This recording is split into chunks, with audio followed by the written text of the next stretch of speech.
Halo para pemirsa dimanapun Anda berada.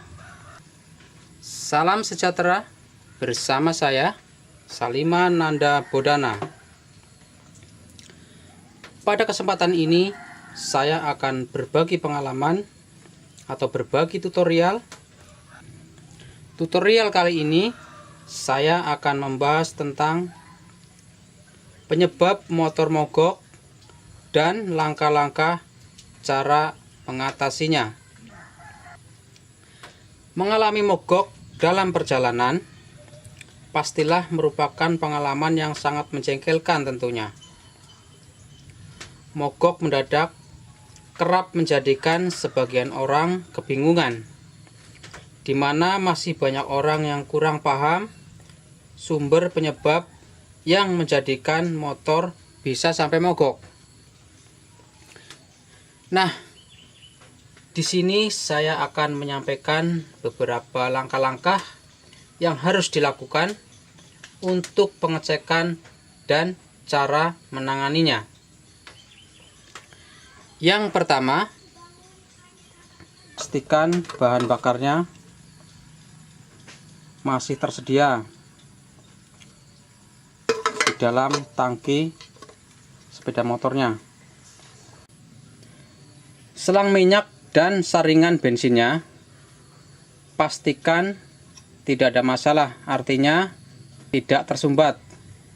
Karena di sini rawan sekali tersumbat, yaitu dikarenakan kotoran-kotoran yang ada di dalam tangki atau yang di dalam bensin mengalir melalui selang ini dan akhirnya akan berhenti di saringan ini. Kemudian karburatornya juga perlu kita cek, barangkali sudah lama tidak dicuci, keadaannya kotor. Bagian dalam karburatornya harus dibersihkan, atau mungkin kemasukan air, itu juga bisa menjadi penyebab motor menjadi mogok. Kemudian tutup tangki. Tutup tangki juga perlu kita periksa ya, karena pada tutup tangki terdapat lubang kecil. Mungkin di sini nggak kelihatan di kamera ya. Nah, kecil sekali di dalam, di baliknya karet ini.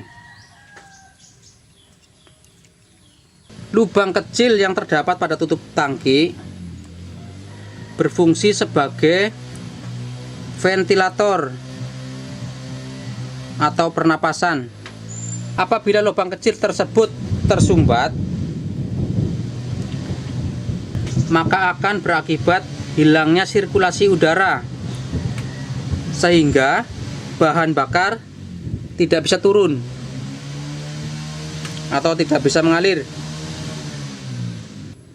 Pastikan lubang ventilator tutup tangki bersih dan tidak tersumbat.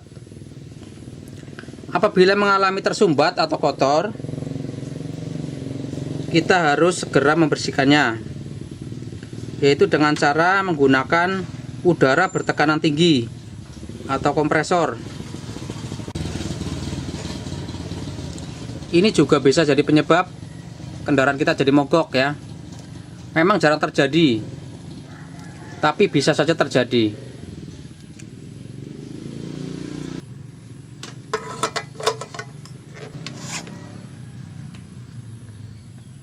Nah, selanjutnya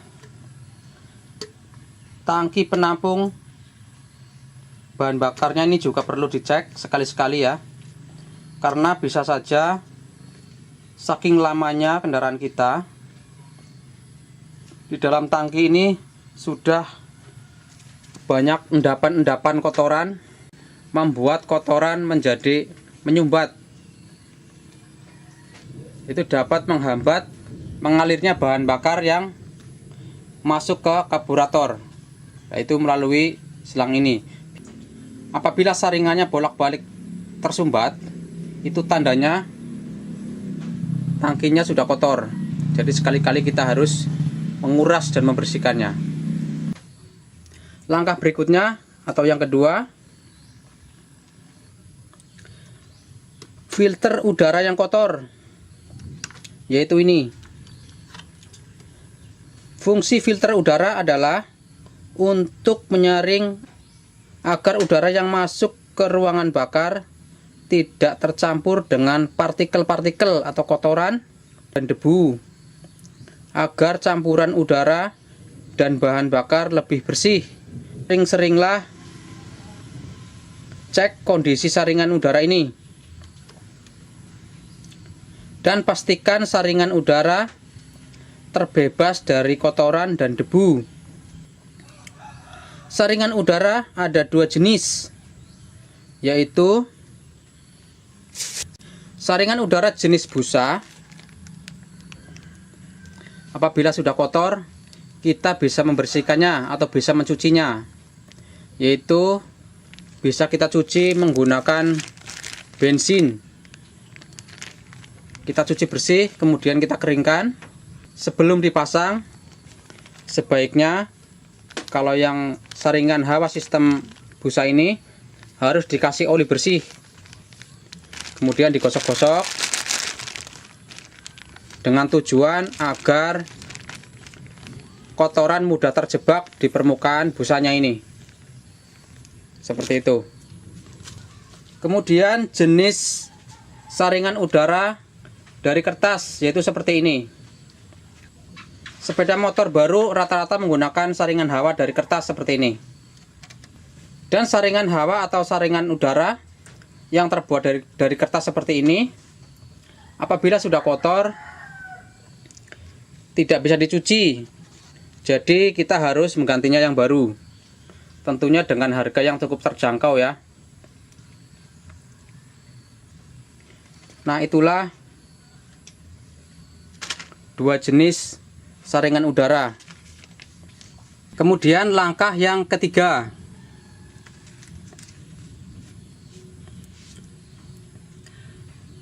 mesin terlalu panas atau overheat. Mesin cepat panas adalah sirkulasi oli di dalam mesin tersumbat. Akibatnya, ring piston menjadi kering, sehingga mesin akan mendadak mati. Suhu panas tersebut muncul dari sistem pembakaran atau dari gesekan-gesekan yang terjadi antara piston dan liner boring, yaitu di sini. Pastikan kondisi oli baik dan sesuai dengan porsinya. Pilihlah oli yang kualitasnya lebih baik supaya mesin lebih tahan dan tidak cepat panas. Pastikan pompa oli bekerja dengan baik. Cara untuk memastikan pompa olinya bekerja atau tidak, caranya yaitu cukup kendorkan mur yang bagian ini dalam posisi mesin hidup. Apabila mengeluarkan rembesan oli atau tetesan oli, artinya pompa olinya tidak ada masalah, artinya bekerja dengan baik. Caranya seperti itu. Apabila pompa oli tidak bekerja dengan baik, maka akan berakibat oli tidak bisa mengalir atau tidak bisa melumasi bagian mesin depan sini. Akibatnya, mesin saling menggesek, tidak ada pelumasnya, akhirnya akan timbul panas. Kemudian mesinnya akan mati atau jam. Untuk bisa mengetahui cara membongkar dan memasangnya pompa oli, bisa dilihat di video saluran saya, yaitu Saliman Nanda Bodana. Di situ sudah dijelaskan cara membongkar dan memasangnya. Berikut cara menanganinya. Kemudian setelan klep yang tidak tepat juga bisa menjadi penyebab motor mendadak mati. Bila celah setelan klep tidak tepat, maka mesin jadi cepat panas dan akselerasi terlampau kurang. Ukuran kerenggangan klep sangatlah penting. Maka dari itu, setiap motor diberikan rentang ukuran yang sudah distandarkan sesuai spesifikasi mesin. Ikutilah celah setelan klep standar sesuai dengan pabrikan masing-masing. Atau bisa saja klepnya baling atau bengkok ya. Itu juga bisa menjadi sumber penyebab motor jadi mati atau mogok. Klep bocor juga bisa dari penyebab mesin jadi cepat panas. Kemudian posisi piston dan ring lemah itu juga bisa menjadi penyebab motor jadi kurang bagus atau bisa mogok. Bisa juga kompresinya lemah atau tidak ada kompresi. Cara untuk mengetahui atau mengecek kompresinya ada atau tidak, caranya yaitu seperti ini. Lepaskan busi.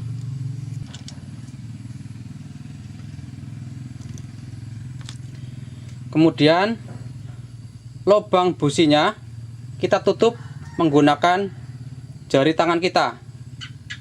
Tutup dan ditekan kuat. Kemudian posisi gas ditarik, lalu diengkol atau di starter. Maka akan keluar tembakan angin dari lubang busi ini. Fungsinya yaitu untuk mengkompres atau mengecek kompresi seberapa kuat tekanannya, seperti itu.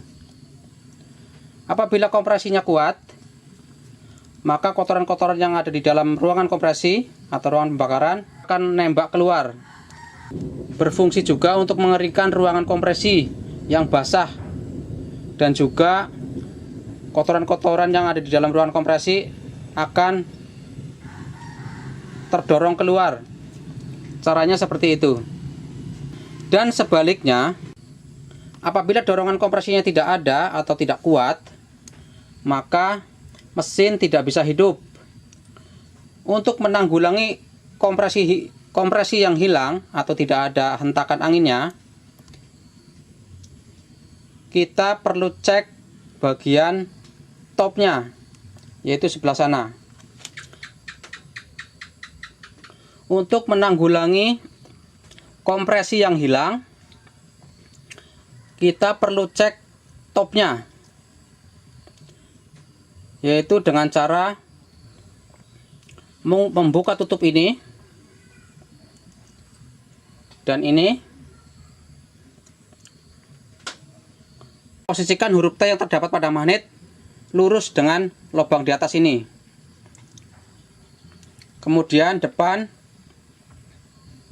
luruskan garis dengan yang ada di dinding depan sini, seperti biasa yang sudah pernah saya kasih tahu sebelumnya, yaitu cara memasang rantai keteng atau rantai timing.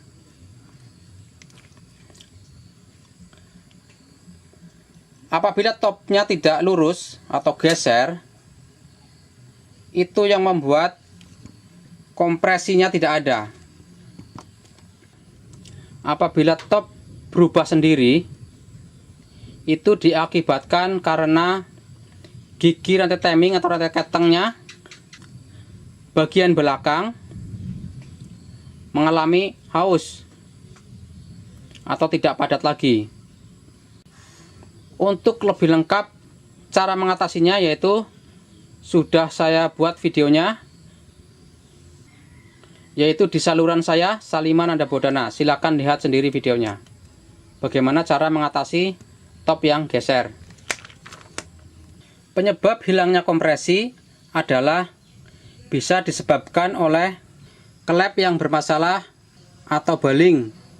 Bisa juga topnya geser atau berubah. Kemudian langkah yang keempat, yaitu komponen pengapian. Salah satu penyebab mesin motor mendadak mati adalah hilangnya pengapian. Percikan api dalam pengapian berfungsi membakar uap bahan bakar yang masuk ke dalam ruang kompresi. Ruang kompresi atau ruang pembakaran, yaitu di sini. Di ruang pembakaranlah mesin bisa memperoleh daya gerak. Jika pengapian mati, maka tidak ada proses pembakaran dan mesin tidak akan hidup. Untuk bisa mengetahui penyebab hilangnya api, kita harus mengeceknya satu persatu komponen pengapiannya. Caranya yaitu dimulai dari spool atau dari busi juga bisa. Oke, di sini saya akan mulai dari spool. Nah, spool pengapian adanya di sini ya. Untuk pengapian sistem AC, yaitu menggunakan spool pengapian, yaitu untuk yang menuju ke CDI. Caranya yaitu lepaskan kabel dari spool, yaitu ini. Kemudian sentuhkan ke bodi, lalu sepeda motornya diengkol atau di starter. Apabila mengeluarkan percikan api dari kabel spool ini, artinya spoolnya tidak ada masalah atau baik-baik saja. Begitu juga sebaliknya, apabila tidak mengeluarkan api, artinya spoolnya mati. Seperti itu. Sepeda motor yang menggunakan spool pengapian seperti ini adalah sepeda motor yang menggunakan sistem arus AC. Ini disambungkan menuju ke CDI, yaitu kabel ini dikirim menuju ke CDI.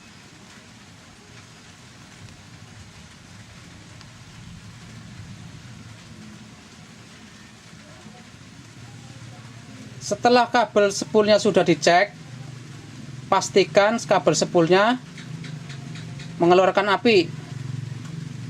Kemudian kita cek berikutnya, yaitu ke CDI-nya.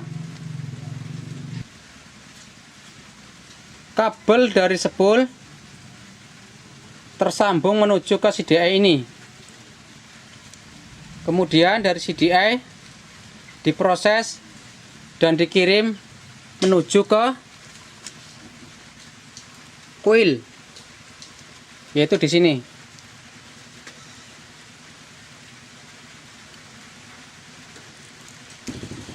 Nah, ini kabel coilnya. Nah, ini adalah kabel yang dari CDI yang dikirim atau disambung menuju ke coil, yaitu seperti ini nyambungnya di sini. Untuk bisa mengetahui CDI-nya hidup atau tidak, caranya yaitu kita bisa mengeceknya melalui kabel ini, yaitu kabel dari arah CDI. Caranya sentuhkan ke bodi, yaitu seperti biasa. Kemudian sepeda motornya kita engkol atau kita starter. Apabila mengeluarkan percikan api dari kabel ini, artinya CDI-nya hidup, tidak ada masalah. Kemudian kita sambung ke kabel coil, itu disambung di sini.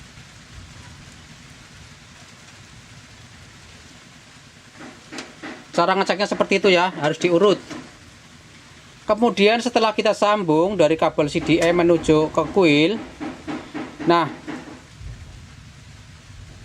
baru kabel coilnya yang menuju ke busi kita cek juga. Caranya yaitu dilepaskan penutup businya ini. Setelah dilepaskan, kita dekatkan di bodi. Dekatkan saja, jangan ditempelkan ya, didekatkan saja. Kemudian sepeda motornya diengkol atau di starter. Apabila dari kabel coil ini mengeluarkan loncatan api yang panjang dan berwarna biru, artinya coil kondisinya baik.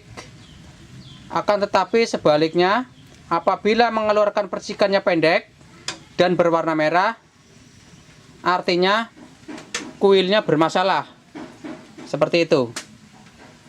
Dan apabila dari kabel kuil tidak mengeluarkan api sama sekali, kemungkinannya ada dua, yaitu bisa saja pulsernya mati atau kuilnya yang mati. Selemah-lemahnya kuil biasanya masih mengeluarkan api walaupun kecil seperti itu. Tapi apabila tidak mengeluarkan api sedikit pun dari kabel kuil ini, sedangkan dari CDI dari sini keluar apinya, tetapi setelah disambungkan kita cek di kabel kuilnya tidak mengeluarkan api sedikit pun, nah itu tanda-tanda pulsernya mati. Karena pulser berfungsi untuk memberi aba-aba atau memberi waktu pengapian untuk CDI. Karena pulsernya mati, akhirnya tidak ada api yang keluar dari kabel kuil ini. Dan bisa juga kuilnya yang mati juga. Jadi kemungkinannya ada dua, antara kuil dan pulser. Biasanya yang sering terjadi apabila tidak mengeluarkan api dari sini, itu pulsernya yang mati. Seperti itu. Jadi dua-duanya harus dicek. Pulsernya dicek, kuilnya juga dicek. Seperti itu. Tentunya apabila tidak mengeluarkan api atau apinya kecil, mesin tidak mau hidup atau susah hidupnya. Kemudian kita pasangkan tutup businya.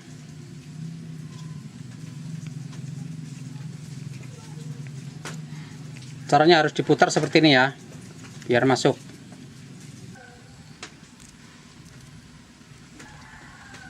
Kita pasangkan businya di sini.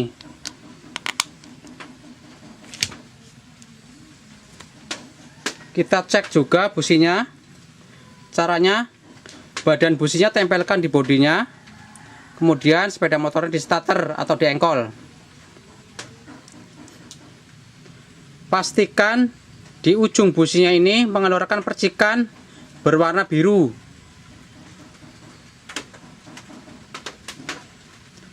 Apabila percikan yang ada di busi ini berwarna merah atau kecil gitu nyalanya, itu tandanya businya sudah bermasalah. Dan apabila businya mati, tidak mengeluarkan api sedikit pun, kita masih dalam perjalanan, kita bisa juga menghidupkan busi yang sudah mati. Sifatnya sementara ya, atau darurat. Bisa juga kita lakukan. Caranya sudah ada di video saya.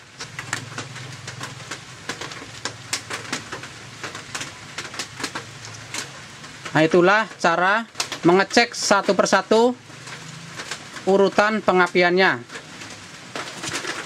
Di sini sedikit saya tambahkan ya. Apabila sepeda motor Anda sistem pengapiannya menggunakan sistem arus DC atau menggunakan aki, bisa dicek juga regulatornya atau kiproknya. Barangkali kiproknya bermasalah atau mati ya. Yaitu khusus sepeda motor yang sistem pengapiannya menggunakan arus DC. Caranya yaitu kabel yang berwarna merah dari kiprok atau dari regulator, kita cari sambungannya,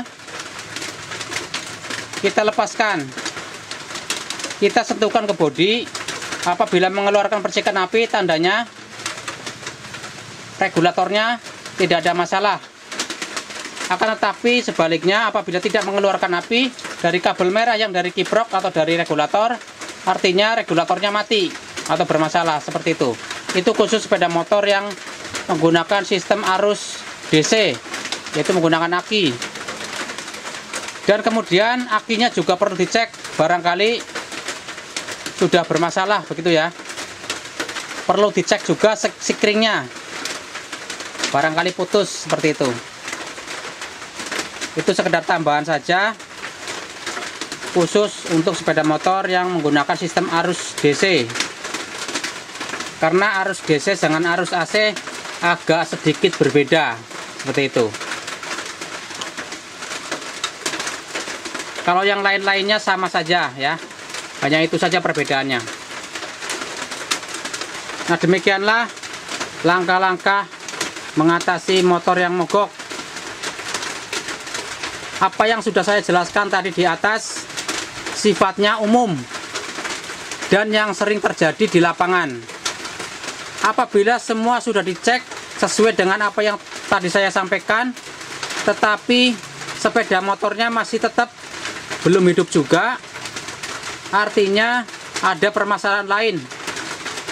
Perlu dicek juga, barangkali ada kabel-kabel yang putus atau mungkin bagian dalam mesinnya bermasalah ya, karena mesin ini kan saling berkaitan, jadi bisa saja permasalahannya lain.